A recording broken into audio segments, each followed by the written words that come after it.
Hello sa lahat, magandang araw.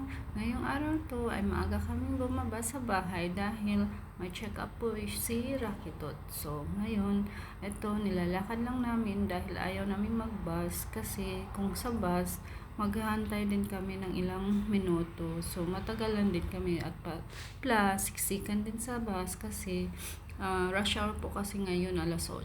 So, pasukan ng mga estudyante at pasukan ng mga trabahante. So, pinili naming maglakad para naman makapag-exercise din kami. Kasi nga, nininigas na din yung tuhod ko sa kakatambay sa loob ng bahay at malamig din kasi. Kaya, okay lang lakarin at medyo malapit lang din naman yung pupuntahan. May about almost 40 minutes lang na lakad. So, magandang exercise na din yun. So, ayan, sarado pa yung mga tindahan kasi nga maaga pa mostly kasi dito. Nagbubukas sila ng mga alas 9 or alas 10 ng umaga. So, ayan, malapit na kami sa aming pupuntahan na clinic.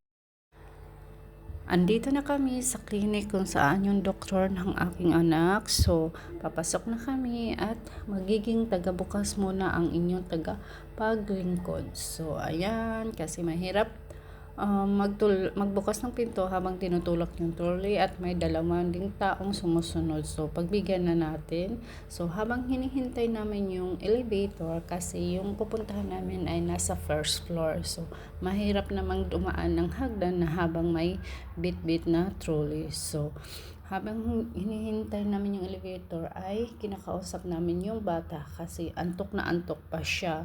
Kasi maaga ko ngang ginising kasi kailangan niyang kumain muna at bihisan. So, alas 7 pa lang, ginising ko na siya kasi bababa kami ng alas 8. So, nasa loob na kami ng elevator. Akala ng asawa ko at akala ko rin na napindot niya ng maayos yung first floor. So, hindi pala. Kaya, naghihintayan kami.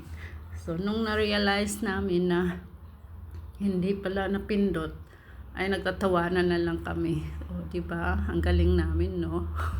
Pareha kaming antok pa niyan. So, andito na kami sa first floor. So, dumiretso na kami doon sa waiting area kung saan yung mga room ng mga doktor. So, since may nakapila pa, so, naghihintay muna kami sa turn namin at umupo muna kami at tinanggalan namin ng jacket yung bata kasi naka-on na kasi yung heater dito sa waiting room. So, mainit na siya kung jajakitan pa namin. And now it's our turn, kaya pumasok na kami sa room ng doctor. Actually guys, galing na kami dito 3 days ago at in-injectionan na yan yung bata. Hindi yung injection na vaccine na talaga. Yung parang test lang kung may allergy. I forgot the name at hindi ko rin naman kasi kinakausap yung doktor dahil hindi kami magkakaintindihan.